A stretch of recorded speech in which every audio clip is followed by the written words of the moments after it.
Okay, and then let me make sure I have this one up here recorded. So, the way that my show works, it's usually 45 minutes to an hour. Have you had a chance to listen to it yet?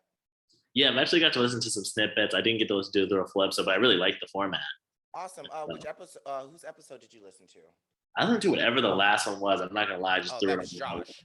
time. Episode Gosh, 12 was Josh. That was actually a really good conversation I had with him. yeah, So yeah, it's kind of like a freeloading show, like a free flowing show. I don't try yeah, to talk too much because everyone already knows me and knows my yeah, story, and I already talk too much. So I kind of let the guests really just share their lived experience. Um, and there's a break in the middle of it, so I will just say like probably in a comfortable spot where I feel like you've shared enough of your story, and then there's like a little bit left over. I'll just say, hey, we need to take a break, so I'll kind of like try to fit that in there somewhere. And then usually I have people. I think I reached out to you via email. Usually I have people sign up for the show, and there's like a Google form, and there's like a bunch of questions that I ask them. But I didn't do that with you because I was just like, he does this too, so I'm pretty sure you know what you're doing. Because yeah. I think we can just figure it out. yeah, awesome Yeah, website by the way. I was like, this, we. It's so funny how many of us are just like, nah, we're gonna speak out about this, and we're really gonna make a yeah, difference. So, really. so yeah. So the only thing, so that, and then at the end, I usually just ask you, just like one question. I usually keep that for the end. So other than that, it's just like free flowing, for you to Yeah, just tell your story and tell your lived experience, and cool. yeah, yeah. You have any Yeah, I questions before we know. can start recording? Yeah, I know that I am gonna have to sadly like scoot like maybe like 5:25. Okay, So so that's how many minutes is that? so that's a little less than an hour. Okay, so let's do 45 minutes. So that gives us, that's what I'll mark it for. So if we go like maybe 5 minutes over, it still gives you enough Yeah, time to get exactly. through That's this. perfect. Alrighty. So I have my timer on for 45 minutes. All right, Isaac. So I'm gonna just do a quick countdown, and then I will introduce the show. And then I'll introduce you, and then you can take over. Word. Alrighty. In five, four, three. Hey y'all, welcome back, welcome back, welcome back. I'll be honest, I'm a little under the weather. Seattle has returned to the gloom, and Mother Nature doesn't know if she wants to be hot or cold or yes or no. But um, I'm hanging in there. I got my cup of soup. So if you were watching the video and if you see me eating some soup, I'll turn my mic off. But that's because I got to get some nourishment in my body today. But without all of that mattering at all. My guest is Isaac. They you go by they them, correct? Those are your pronouns? Yeah, I go by he they. It doesn't, I'm a pretty flexible guy. Woo, I'm in Seattle. You gotta have that down packed. See, Uh I'm in the north. There's a ton of us here that are just like, yeah, we're just queer. Like, just call us whatever. oh But no. yeah, I can understand. Oh no, not where I'm from, bro. Not where I'm from, bro. They got and then they got the new ones. So you gotta like every. It's like I research it every week. I'm like, okay, let me stay up to date because I want to make sure Yeah. I'm correct. All right, so Isaac is a social entrepreneur. He's also an activist. He's a transracial adoptee. Um, he sounds a lot like me. It sounds like I'm introducing myself. I'm so Yeah. excited. I'm so excited. He recently founded the Identity. It's a startup, correct? That is It focusing is a on startup. um, having like a diversity, ethnical adoptions, and foster care education. So Isaac, let the people know who you are, and I'll stop talking so I can eat some of my soup. No, you're good. Yeah, I'm Isaac Etter. I'm an adoptee. I was adopted when I was 2. And yes, I did recently launch a startup called Identity. And Identity is really focused on transforming the education that parents receive before adopting and fostering. I have, a pretty strong theory that one of the biggest flaws in our child welfare system is not just the corruption of adoption agencies or the flawed system in our child welfare. But one of the biggest things that we do to set children and families back is by not actually properly preparing them for what it's like to raise children that aren't their biological children. Whew. And since we don't do that well, we have insane amounts of proof of adoptees in their 20s, just like us, who are now speaking out and talking about how their parents weren't trauma informed, their parents never put them in counseling, their families knew nothing about race, their families never connected them to their culture. we have all these stories, and the simplest fix to this is, why don't we just tell parents how to actually do this and actually support them along the way? But Well, that's a little bit too much money for I don't even think it people. has to do with money, Yeah, Isaac, to be completely.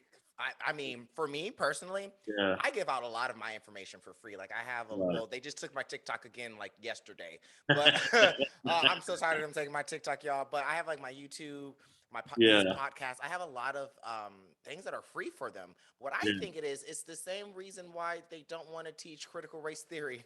And if we were thinking, here's the thing: yeah, if we were teaching critical race theory 30 years ago, 40 years ago, our parents wouldn't have done what our parents did to us. So, like, that's very critical true. race theory actually is way more than just like your kid going to school and learning about the Civil War. And no, it's actually learning about what really happened, learning about systemic oppression, learning about what black people actually go through and indigenous people go through in this country, and learning how to implement those changes at a young age. That way, when you are 40 years old and you decide to transracially adopt, you're like, oh yeah, they I remember they said something about not touch your hair. Like, like you have at least that Exactly. basis and you're comfortable with Yeah, being like, oh, I know that there is a problem. For me, my adopted parents literally were, they did, they were those I don't see color people, but they yeah. were just racist as hell. It was like, it's like, how was it going? How was it for you growing up as a, are you're a black man, or do you consider yourself a Yeah, black man? yeah, I And do. I be asking that too Yeah, because now you it's got to totally ask you like fine. they're like I'm mixed, I'm I'm half black. I'm like, Dominican. Yeah, I'm half Dominican. I'm Afro Latina. It's kind of how I go about this life.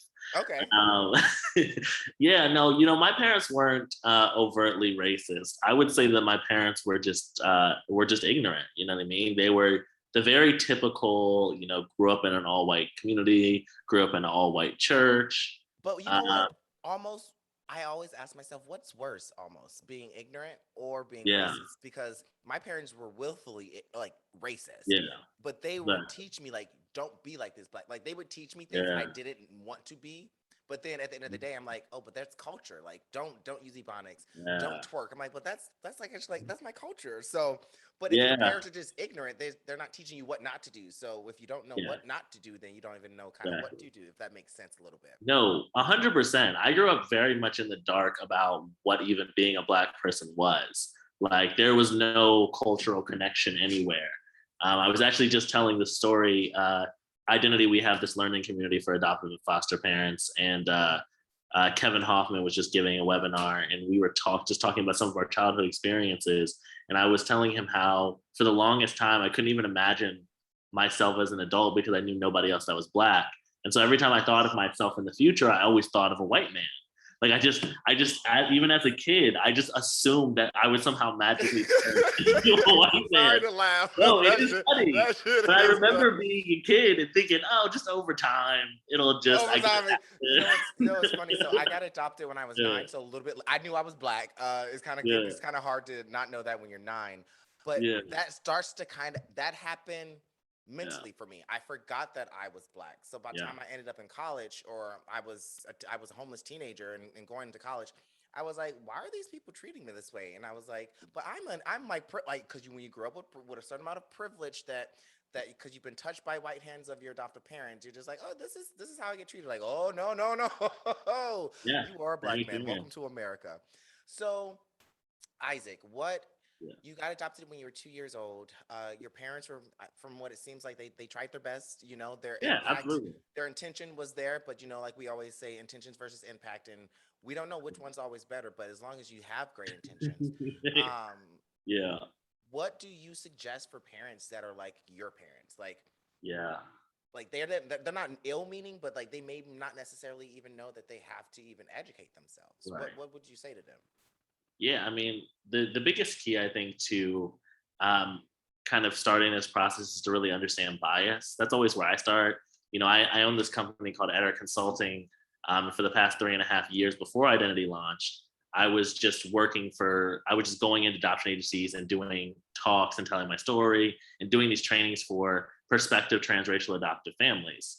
And one of the biggest things we talk about is that bias will be your biggest teller. If you can get really in touch with your biases and you start noticing that you act certain ways around Black people, Hispanic people, different races, that's going to be a really big indicator for you on where you are at. Same with like who's in your circle. All these are really big indicators of how you actually feel about people. Because when we appreciate a group of people, when we appreciate a type of person, when we like those type of people, they're around us. And so if you go to the white church and you go with all white friends and you find yourself crossing the street when Black people are around, or you find yourself uncomfortable when there's like more Black people or the same amount of Black people as white people in settings, like these are all really big indicators. And Yes. so what a lot of times I tell like especially prospective adoptive parents is that you need to get really in touch with this before you even think about transracially adopting. And I also say that like you don't have to transracially adopt. You don't have to adopt in general, but you especially don't have to transracially adopt. Girl, I Like don't know if you see my content, but I be coming hard on their heads.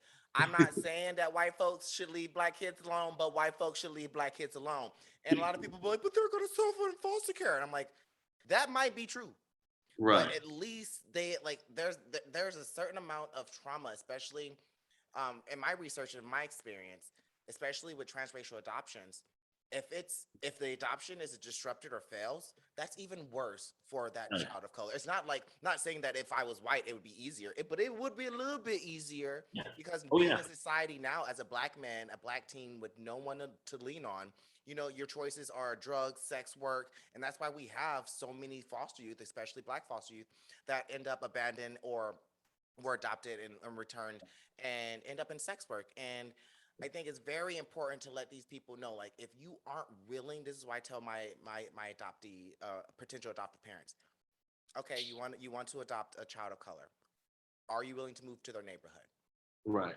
If you say no, then maybe you shouldn't, Right. No, because that's exactly. really like how much they need to be surrounded by their environment to like you Yeah. really should move to their neighborhood or Yeah. as close as possible, so they do have people who look like them so they don't think they're going to turn white when they grow up, you Yeah. know. No, exactly. No, you're totally right. And we've been doing a ton of research for identity. I don't know if you know this, you probably do, but like 50% of our homeless population is from the foster care system. 50% of people that don't graduate high school or have a GED are from the foster care system. 80% of people with significant mental health come from our foster care system. And that includes adopted individuals as well. And so the statistics are all backing everything that we're saying. And it's because one, we're not addressing original trauma. So we're not addressing the trauma that comes from separating from our birth family. But then, like you said, when families aren't willing to make these big commitments into this, it also is a further traumatizing thing for those of us who have entered the system, who are adopted, who are in foster care. I always say that like making the commitment to adopt, you're taking on a different challenge. You're taking on the challenge of addressing trauma, being a support system, and really getting in touch with one, your child's history, so their birth parents if you can, and also recognizing to keep that pathway open. And that's a big thing for a parent. That's a big thing. Yeah. But if you're taking on transracial adoption, there's a whole nother layer of things that you have to take on as a parent. And that commitment, you can't half-ass it. It's not possible for you to come into this field and to say like I want to adopt a Black child Hmm. and then decide not to take any of the weight that comes with that, because there is weight that comes with that and it's not bad weight. But if you want to adopt a Black kid, an Hispanic kid, an Asian kid, you should be fully prepared to go into these settings, to go into Yep. their culture, Yep. have friends that look like them, provide mentors for them, Well, learn. the Oh, thing sorry, go ahead. the thing I compare it to before, because I be losing, I'm ADD as hell, so I gotta get it in before because it'll be like it's gone. So I almost lost it there. The thing I compare it to is if I were to choose to adopt a child that had a special needs or a physical Yeah. disability or a mental disability. Um, I'm not gonna just be like, oh, I want a child with Down syndrome. I don't know nothing about Down syndrome, but I'll take it. Yeah, No, you're gonna fail. Like you need to absolutely. do severe research. Yeah. And I'm sorry, being Black is a disability in our country. I consider it's the same thing because they're gonna try you, and it's a different set of skills that you're gonna need that the average or quote unquote white child doesn't need. So I just wanted to slip that in there real quick before No, I before it escaped appreciate my it. brain. No, I mean I agree on a lot of those things. It's just I think that what we have, and it kind of goes back to what we're trying to do at Identity Through Education, is that, you know, if you look at the people who are creating a lot of the curriculum that's kind of used generally across the board here, it's outdated, it's boring, it's not fun. And at Identity, what we're really trying to do is change the experience. One, because we know that it's going to change the future for children, right? It's going to change the future for children. But also, when we put parents through an education process like that, it's not meaningful to them, meaning that they're not going to take any of it in. If I'm going to have to log into a pre-recorded training with a PowerPoint that's just flipping through a PowerPoint, no presenter, you don't see anybody, I'm just going to do it because I get to check it off the list. And so at Identity, we really want to create a meaningful experience around that education process. Because if parents aren't actually taking in this knowledge, taking in these tools, taking in what it takes to really be the best adoptive and foster parent, then children are going to keep being failed. And that's the end of the discussion. We have to change the process and the way in which parents are being prepared, or children are going to have the same outcomes. And none of us want that. And I think this is the first step towards really changing what we're seeing, and what we're seeing kind of on full display today, with stories like yours, stories like mine, adoptees like me and you who are telling our stories out there. We're not really telling that different of a story. None of us are telling that different of a story. No, And the sorry, only my way, mic was off. I was like, no, no. no, you're fine. We're all telling a similar story, which means that, you know, if we trace that back, where were our adoptive parents getting all their guidance from? Adoption agencies. Yep. And what do adoption agencies have? Terribly outdated education processes, terribly outdated curriculum, no money for post-support care. So No, parents real are diversity. no real diversity. And when So, it you know, comes to this issue planning is, everything. and you know, it's kind of on top of this, even if an adoption agency, say, were to give a good education process to their families, um, if you adopt an infant or 2-year-old like me, in 5 years, you lose stuff, things change, you forget things. The post support options are so few and far between that it's actually insane. I don't even know how we expected some of our parents to do this, because literally adoption agencies basically place a child and then they're just like, bye. And True. and True. it's not always the adoption agency's fault, but it is S- true. mm, It is just mm. true that we have that issue going on, and that's one of the reasons. Well, go ahead. Is it not their fault though? I don't Like, think it. is it not their fault? Here's the thing. So let me just say this, and maybe historically it has always been their fault, but I've had the honor of meeting some really cool and like really good adoption agency executives. And I will say that that's not always the case. There are plenty of corrupt adoption agencies out here. But I've met a lot of adoption agencies that have said, we're trying to do this, but they're like, me, I'm not sure how much you charge, but like an adoption agency, for me to make any money, like I can't come in every week for, you know, $5.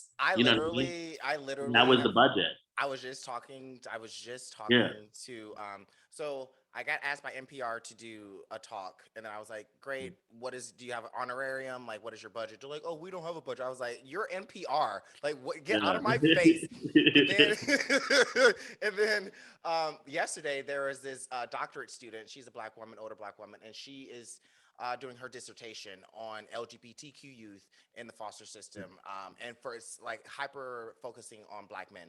And she said she didn't get a grant through her school, and I struggle really hard for her. I'm doing it for free because it's like, one, you're the Right. black woman, she's supporting LGBTQ youth. I'm finna do it. Right. But like NPR, nah, run me my check. And they don't want to pay you, but then they will pay thousands of dollars to these. And that's one of my problem with agencies. Agencies, like you said, there are some good agencies. Like my social worker, I still talk to her to this day. Yeah. And she was a good one. Right. And but is there any good in a system that's corrupt? And I think that's That's where a great I question. That's a like. great question. I mean, like, is there any good in a whole system that's corrupt? And you know what? And this, you know what? I'll just get into this because this is some stuff I don't get to talk about as much. You know, part of my problem with the child welfare system, the adoption system, is that we have let white adoptive parents kind of run the show. And through doing that, it's kind of become a huge mess, and it's become an extremely outdated mess. So, one, we have outdated education. That's just one part of the equation, to be honest. We have outdated systems, we have outdated tech, we have outdated support, we have outdated resources. And so we have an industry that's actually so far tailing behind the rest of the world that that's actually part of the problem as well. And I'm not sure that people realize that. And No, it may not be as noticeable as people think, but I was talking to an executive director here in Pennsylvania who they're trying to get more into tech because they saw this kind of gap. And what they told me was that the software that they proposed, the consulting company that was going to build it for them, the consulting company said that they were just kind of surprised because they could have built this 10 years ago. no, we have. So I live in Seattle, Washington. It is the tech center of our country. We have Yeah. Google, Amazon. Mm. I've been here for 6 years. Like we have drones delivering our packages. We have Mm. like self-driving pizza cars that deliver your pizza. You just go pick them up. And like so when I got my insurance here in Seattle, Kaiser Permanente is their insurance company, and I was so impressed by their operating system, like their app. It had everything. No matter if you went to a doctor Yeah. in Florida, if you went to a doctor here, like as long as you ran your insurance number, like it collected all the data and all the doctors shared that. And Yeah. I had the thought, I was like, why don't we have a system like this for foster care? That's a Yeah. permanent system that even if I stay in a system for 15 years, I can still go like log into my account and get my my records, my shot records, Mhm. my everything, pictures. It should also be like a little place where your family can upload pictures and you can upload pictures Yep. and you guys can share. We have the Exactly. technology. We've had We Facebook for haven't. how long? Like, Yeah. It's I re- agree with you. Why it's aren't we insane. doing this?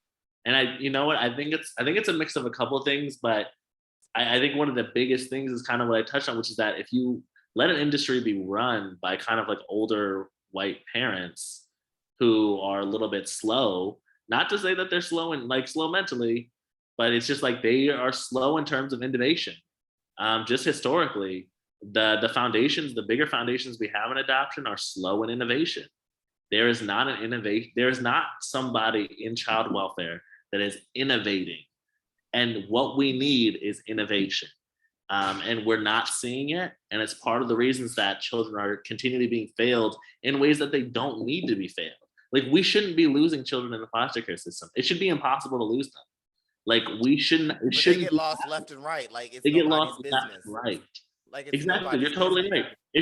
It should be almost impossible to lose a child because it should just I be think so you clear. it should be that child is literally in the system. It should be easier Yeah, to lose your own child compared to a foster youth who's literally absolutely. in the system. Like we know where this Absolutely. child should be. We know where they Yeah, like their age, you're totally right. everything. Like I agree with you. Like Yeah. how do you lose foster How youth? do you lose them?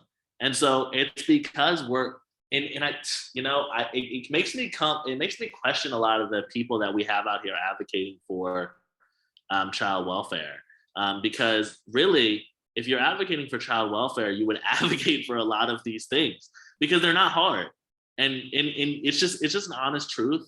We have to start putting some pressure on some of these bigger foundations, some of these government agencies to actually start putting their dollars towards this kind of growth. And one, it's going to help them. Like that's also kind of a confusing factor here because though tech will help children, tech will help everybody. Like Yeah, social workers will be better off, yeah. children will be better off, executives will be better off because things will be much smoother. And so I'll say this personally for identity is that in the long run, like that's our push. We're going to do it in education first, but like our long-term trajectory is to keep pushing this envelope. And hopefully some people come alongside us and start doing it in different areas where I know nothing about. But it's time, and I'll say this on top of it: we need adoptees and foster youth to be those people. No No more more. adoptive parents. I love adoptive parents, some of them, um, Adopted but parents to the back. yeah, All adopted parents to the back. it's honestly just true. Like there are some great things that have been made by adoptive parents for adoption for child welfare, and that's great. The truth about it is though is that the only people with lived experience are adoptees and foster youth, and we need some people with that perspective to come and do this innovation and this fix and start fixing this model, because child adoption in foster care, it's not going away. We can all resonate with that. It's not going away, and we can all deal with that to a degree. What we need to do is that if it's not going away, it needs to be the best system out there. And if it's not the best system out there, then we're entirely failing every single child that enters it. And you can't be pro-life or pro whatever if you're not 100% bought into that vision. It's Yep. just impossible, because children are dying, children are getting lost, and it's happening every single day. So did you what makes you, because you're like me, like I'm so passionate about actually making real change to the point where we discussed it earlier. Like I will do things where I won't even pay myself, and I'll produce this podcast where I'll come out of my pocket. I'm paying a lot of money to produce this bitch. Excuse my French. But I know it's something that's going to help the system. You Right. spoke earlier about being an advocate, and I actually made a post on my Instagram today about being an advocate and about being a content creator. I think there's a lot of content creators, and that's great. That's great. Like you're creating content that is raising awareness about the situation. But I think to advocate and to be a content creator are two different things. When you advocate, Absolutely. you put it all on the line. You're willing to go to jail. You're willing to sacrifice lifelong skin, money, everything that you have because you truly believe in that. And that's what I do, and that's actually why I was really impressed with you, Isaac, and all the work in your foundations and everything that you're doing. One thing that you said is that these older foundations and organizations, they need to learn and they need to step up their game. No, they people like us just need to create our own seat. We don't need to be at their I table. agree. We don't need to I be. would. They've had a table for how many years, and your shit That's is true. still fucked up. I'm not finna fix a broken house. I'm not finna Yeah. fix a broken house. Why would I Yeah. go buy a house that's been around since 1942 and try to renovate it when I can go build myself a nice 3 bedroom, 4 bath, brand new build, and it ain't gonna have no old problems. So that's Yeah. why I'm really proud of you Yeah. and everything that you're doing. So when we get back, we're gonna take a short little break. When we get back, I want to delve a little bit more into your childhood and kind of get Mhm. I want to see where your passion comes from. I Yeah. want to Okay. see where Cool. this fight comes from. I know that you were younger when you're adopted, but I want to ask you a little bit about reunification with your biological family and if you have any contact with your biological family. So Cool. we're gonna get back to that, guys, or y'all. I like to just say y'all because y'all is the only thing that the South gave us that was like plural for everybody. We'll be back, y'all. Give us one moment, and we'll talk to y'all soon. Cool. All righty, give me 1 second. I Good. usually just take like a quick little sip break from my throat. You're fine. Yeah. Do No, you that is. do you throw like ads and stuff in here? I do. So I actually own a media production company called Dillard Media. Oh, word. I produce this show, and I have 7 other shows that I produce for my clients. So we have ads, and then I also have sponsors who did like social media sponsorship ads, and I make a commercial for them. And but like we were just talking, it's so hard to get people to pay for foster care and adoption stuff. It's like pulling Yeah. teeth. And then sometimes you're just like, you know what, I'll just do. And then because my heart is just in it, so I was like, I'll just do it. But then I'm like, Yeah. I have bills. Like I'm trying to buy a house. I'm Yeah. of anyone that should get paid, it should be us because we Absolutely. already survived it. Like we Yeah. already survived it. You know. Yeah. I've noticed that working in this field, you have to get really creative about one, how you ask for money, and then also who you ask for money. Yep. And Yep. so I've really narrowed down a lot. I mean, we're starting a startup, and you would be so surprised how many CVs I've met where we actually end up spending the whole conversation just me explaining to them the child welfare system and adoption. Like Wow. we haven't even got to the business yet. I'm just explaining to them I the might have adoption to. I process. might have to book you for Yeah. an hour of consultation. I don't need no foster. I need like help me get to where you Yeah. are. I pay bookable hours. I need some knowledge because that's what I need right there. It's mind blowing to me how hard it is will run how much people don't know about adoption and foster care, but then on top of it, it makes it almost impossible for you to get money through normal avenues. Well, And that's so why I did social media because social media was a yeah, way for me to advocate and make money at the same yeah, time. And I could do smart other move. things that wasn't just foster care. But then now like platforms like TikTok, they're just knocking you down. Like I was talking about sexual assault yesterday, and I was doing everything, saying SA, saying like doing everything that I was supposed to do, and they're like, there were predators in my comments, like Yeah. saying like talking about teenagers, and I was like, how what the hell? And they banned me, and I was like, you know what? Yeah. Got to do something else because this ain't working. So now I'm looking at academia, and I'm really gonna go Huh. hard because you're gonna pay me once I start doing talks at like I'm gonna try to get like a Yale. Let me get like a Yale or a Harvard. Yeah. Once I get that on my resume, Oh yeah. I ain't saying none of y'all. Just No, talk to my absolutely. assistant. you know? That was Uh, my move. That was, I mean, that was my avenue too. To be honest, I went straight to the source. I'm just not good at social media. Like I have, like one of my guys, Amir's here with me now, but like I have like people that help me do that now because I was so oh bad no, at it. I'm good. That's what I'm great at it. I'm so good. Oh, did I lose you? What happened, Isaac? Man, I lost him. Wait, we froze. Oh, Nope, we there it there. is. We're there. We're there. There it is. There was just like a little Perfect. glitch for a second. But no, Awesome. yeah, I'm not good at numbers, so I'm good at social media, but I just had to hire an assistant and an accountant and like all this other stuff. So I'm just like, you got to know your weaknesses and your strengths. But Hey, um, that's the real. let's do the countdown. It looks like we have what Mm. is it, 10, 13 more minutes? Boom. Cool. So, Yeah. and then we will get you out of here. So around 10 minutes, I'll start doing the closeout, and then Cool. ask my last question, and then we're done. Awesome. Let's get it. Hey y'all, welcome back to Wards of the State. I don't think I said the name of the podcast at the beginning of the show. This is episode 13. So y'all, I just be Word. I be here. I be here. Well, we have Isaac here. I've just gotten inspired so much in our first part of our conversation, and you've just made my mind Yeah. just really, you exercise my mind on different ways that I can advocate and different ways that we can really make a difference. Um, Speaking of that, in advocacy, where do you get your passion from? You mentioned before in the first part that you had a pretty average adoption, Yeah. um, not compared to mine, but like where's this fire coming from? Man, so this is the great story. I won't be surprised if you heard it before. This is kind of, I think I call this my most told story. But I was 16. I was going into my senior year of high school, and I was on Tumblr, man. I was on Tumblr.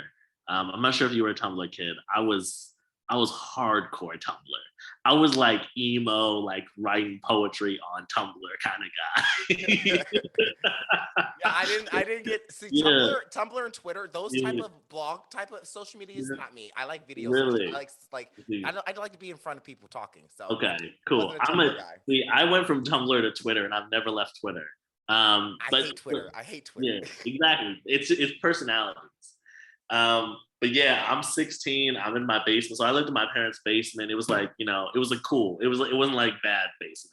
It was like cool. I got the basement to myself, and I just hide out down there. And so I'm on Tumblr one day, and this hashtag pops up. It's called Blackout Day. And this is something, I guess, in 2013, 14, that college students were doing in solidarity with Black Lives Matter because it had just started. So it was all about police brutality. So at 16, I stumble across this hashtag. I've never heard of any of this. So I'm going through post after post. It was videos, it was imagery, it was like all this stuff that I'd never even heard of, this super anti-white stuff.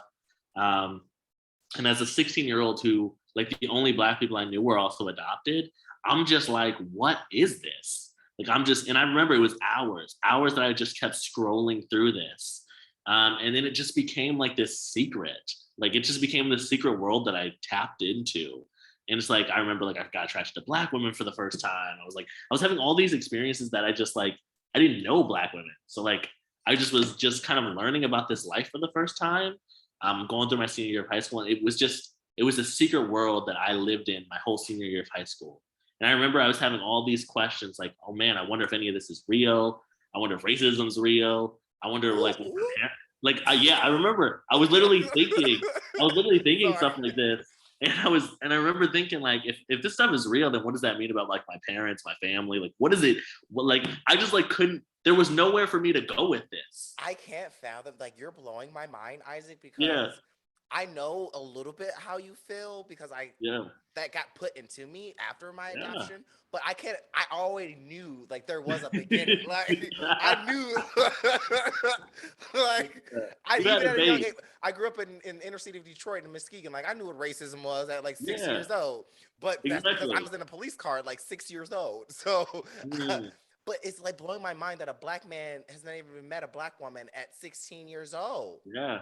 And That's if I hadn't, crazy. and if I had met a black woman, it was like very passive. You know what I mean? I'm sure maybe I'd run across, like, I'm sure there was some black woman in my life somewhere. But it wasn't like Like a family I didn't friend know or that. aunt or Like like I wasn't somebody. hanging out with black women. There was no family friend black women. And so I remember, Wow. like, I literally remember being attracted to black women for the first time. And Wow. just all these experiences that I'm having as a senior in high school. And so I'm like kind of getting ready to transition out into the real world. And the night that I turned 17, it was the summer before I went to college, man.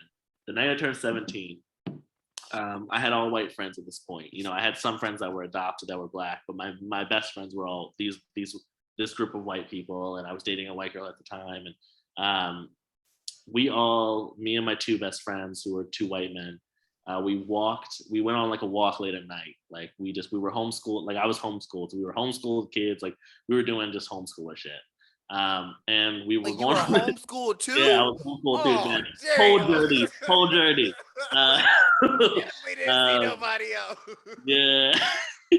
So yeah, we're walking late at night, and I live in Lancaster, Pennsylvania, which is a little bit rural. I don't live in a terribly rural area, but it's a little bit more rural.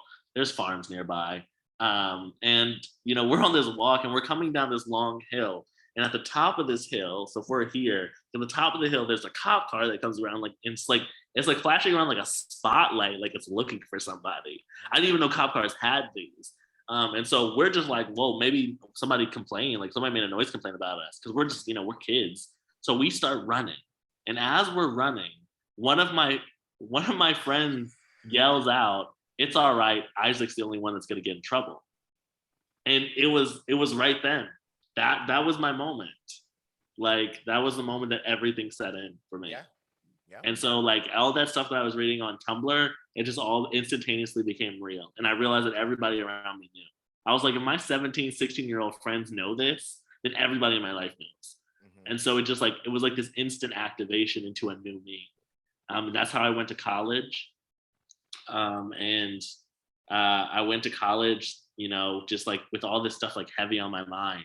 And I was Now, did meeting you go black women. to a PWI or did you go to? No, I went to a very small Bible college, which was a terrible idea.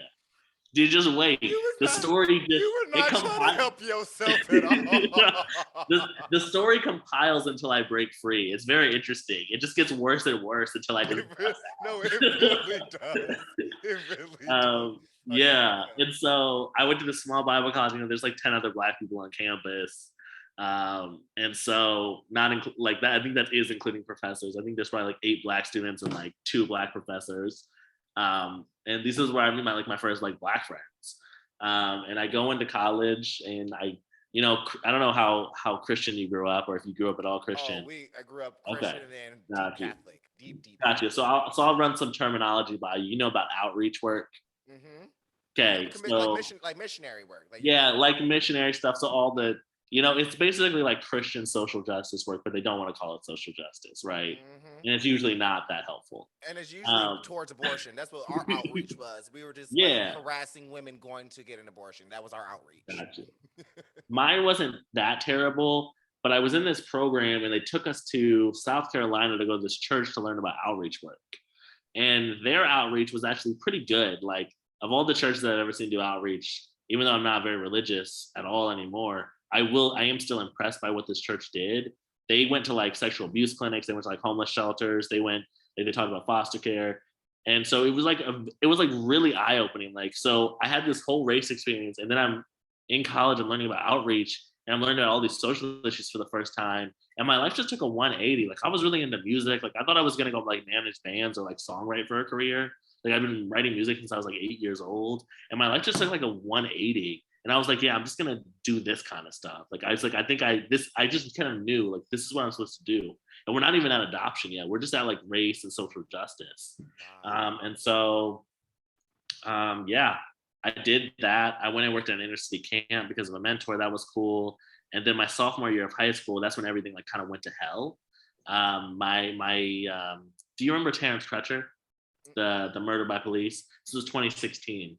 So in fall of 2016, we had the Been so election of many. There's Donald been so Trump. many. Been so many. Yeah, exactly. So in the fall of 2016, we had Donald Trump rising through, and we had the murder of Terrence Crutcher. And the murder of Terrence Crutcher was a really emotional murder for me. It was one of the first ones that I really like resonated with. Can you remind me again, like how how was he murdered?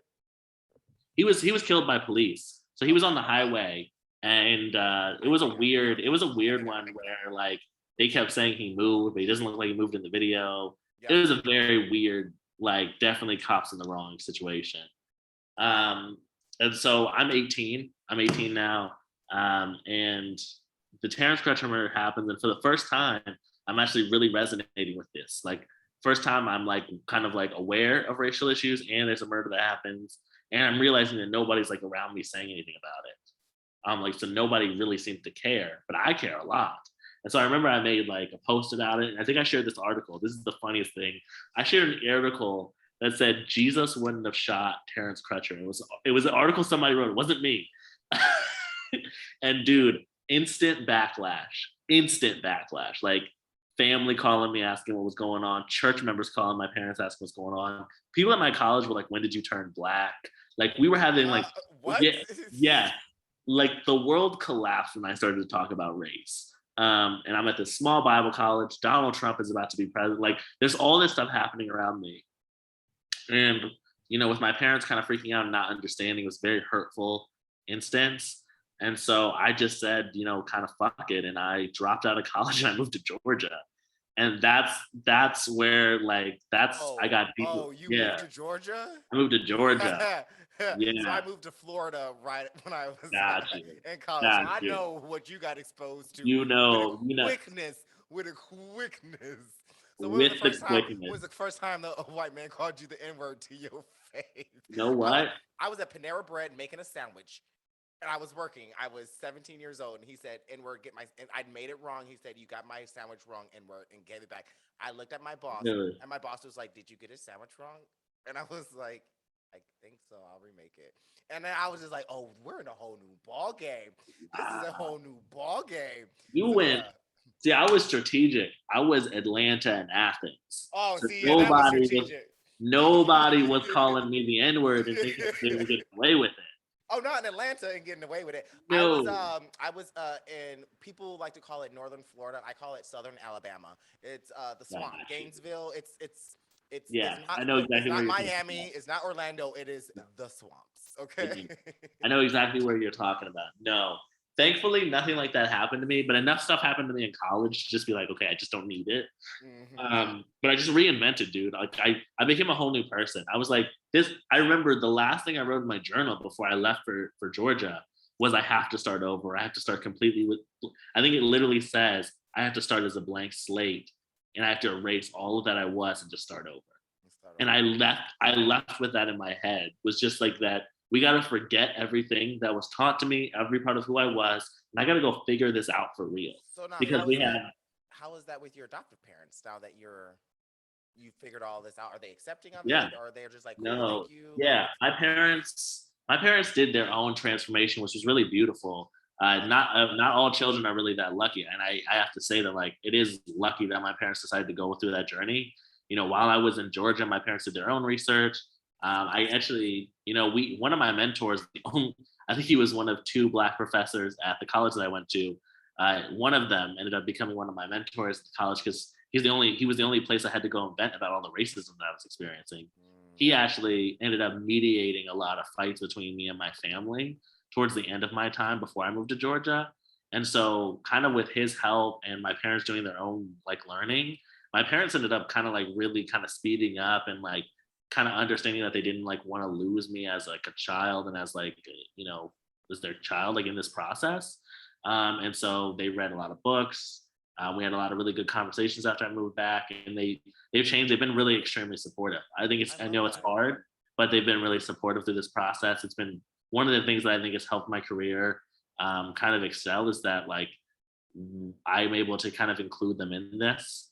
You know, the editor consulting video, my parents are actually in it, and they actually talk about some of like the mistakes they made and like why they think the work that I do is important.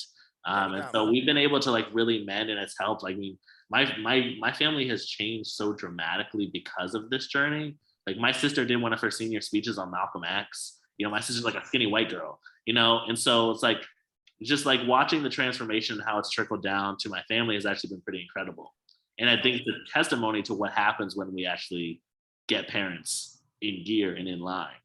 You know, I love that. I love that, Eric. Yeah. I called you Eric. I'm tired, Isaac. I told you I was under the weather, Isaac. You know, you start having fever dreams. I'm like, you start forgetting names and stuff. I don't have COVID, y'all. I just have a cold. It's just a cold. Yeah. But I love that, and that gives me hope. You know, I am non-contact with my adoptive parents. It's very tumultuous. Like we're Yeah. constantly threatening to sue each other back and forth, and I hope that one day, I hope. Here's Yeah. the thing: there's nothing that I need to do. That's the issue. Like, I'm willing to go Yeah. to therapy. I'm willing to do all, but y'all need to not be racist. Like, we can't address. We really can't even address my adoption until y'all work on your your anti-racism. Absolutely. I You can't have even to. start to address that with you. I Yeah. can't even go to therapy because you don't even think that racism is real. Like, I can't even start to address my adoption with you. So, the fact that your parents were willing to do that, like, it gives me so much hope. Yeah. Thank you. You know, I believe that people can change as long as they have breath in their bodies, and you know, Absolutely. hopefully one day I get there. But if not, Yeah. adoption and foster care is not a monolith, and I think that And that also is something where, like you spoke on it earlier, but we all have different stories, but then somehow it's almost like similar. yeah. But I think that us having that basis of like this is what we all believe is true, but then having outliers like your parents, who Same change. stories, unique endings. You know what I Same mean? stories, unique endings, and they're not going to be all the same. But I think that each story is very important, because you know it's not a monolith, and we don't know what's going to happen. Especially if we keep the system as the way it is, and if we don't address these adoption agencies and really try to do better for the youth. So, in wrapping up, because I got to let you go, you're a busy man. You're a busy man. Thank you so much for your time. Of course. Of Um, course. and wrapping up, I always ask all of my guests on the show if there was one thing that you could tell a 2-year-old transracial adoptee, or Yeah. maybe a 16-year-old transracial adoptee, or a younger Yeah. version of yourself, that you didn't know. Like, what's one thing that you would tell them? I would always say just like be honest to yourself. And it's like the hardest thing I think for adoptees and for those of us like in foster youth, we deal with so much like internal rejection. You know, we deal with like the rejection that we feel from people like birth parents, adoptive parents, whatever. But then we also deal with like this really strange amount of self rejection where we're constantly doubting ourselves. And so I would always say that like if I could go back to my younger self and say one thing, I'd always say, dude, just believe in yourself. Like just believe in this vision. Because I couldn't even imagine being 16 and stumbling across Tumblr and imagining where I am today. Like, you know, I didn't even know anything about startups or business like 3 years ago. Like it's just like this whole thing happened because, you know, I just decided at one point in my life to take like this massive belief in myself, but it took literally years of undoing all this damage that happened to me, all these beliefs about myself. So I just say, like, believe in yourself, be honest with yourself, and push every day to just keep getting one step further. Because it's really not about running; it's just about one step in front of the other. Because it builds up. And like I said, like looking back, like I wasn't running that whole time. I was literally just trying to keep walking. When I moved to Georgia, I wasn't running. I was literally trying to survive. I was crawling away from a situation that was terrible, trying to literally keep myself alive. And so one of my favorite quotes is actually by Martin Luther King Jr. It was my backstring for a long time. I think it's if you can't fly, walk. If you can't walk, crawl. Walk, crawl. But by any means, just keep moving. Keep moving. And like every foster youth, every adopted kid, like just keep moving and just keep believing in yourself and believing that you're valuable and that you're worth it. Because all of us are. It just takes a little extra sometimes. I love that. I love that, Isaac. Well, thank you so much for sharing that with me and sharing that with all of our listeners. And is there anything that you're working on right now? I know we talked a lot about your startups, but is there anything particular that you want the listeners to know to keep their eyes out for Yeah. you on? Well, one, where our website's dropping soon, so identitylearning.co will be up probably in the next week. But then identity is obviously moving. Right now, we launched a product called the Identity Learning Community, and it's a resource for adoptive and foster families where they get access to webinars, tutorials, and a community to help them be the best parent they can be. And so we bring in different speakers. We'll have to bring you in at some point, to be honest. Yes, Uh, please let me know. but yeah, it's a great resource. It's $5.99 a month starting in January, and it's free till January. So Okay, come join it, come see the great. vibes, Do come you, hang out with us. I always ask this because do you offer any discounts for former foster youth or adoptees? Because I feel like we should get like 15 to 20% Yeah. off. To be honest, to be honest, I always just tell adoptees to just email me if they want to be in there because Okay. I'll just give them the free promo. Like Okay. every adoptee that I talk to about it, I'm like, yeah, if you want to see it, like I'll just give you the code. Like, so if you're an Okay. I want adoptee to or a check it out. I foster want to check youth it out. and you want to be in there, just email me because I don't want to take like adoptees or foster youth money. Like I Yep. just like I it's for adoptive parents to learn and grow, and if adoptees want to be in there, dope. Dope, Um, dope, dope. so Well, yeah, Isaac, I've loved this conversation with you, good and I job. hope that as listeners, I hope that y'all learned something. I know I did. I learned. I felt like I got a little like intro to business class too. Shoot. So I'm really excited to have you on, y'all. Like Isaac said, in his little ending there, never give up. Never give Yeah, up. That kind of goes like with my y'all know what I say. Always shine your light. I end the yeah, show with always shine your light. And light is infinite. Like you know how far light travels. If you absolutely, shine, and then people really when I say shine your light, I don't mean just be happy. I mean shine your light. Like keep absolutely. going, keep Yeah, going. You don't know who's seeing you. You don't know who you're going to be influencing, or you don't know who's you're going to inspire. But keep shining, keep going. And with yeah, that, y'all, we're gonna keep this podcast going next week. So make sure you tune in. absolutely. But I'm gonna have to let y'all go for now. And Isaac, thank you so much for being here. Thank you. I was happy to be here. All right, you take care now, okay? Yep, you too. All right, bye. Uh, Alrighty, so I'm gonna end the official here and let me stop the recording. That was amazing. yeah, Let me thanks. I start thought it this was great. recording.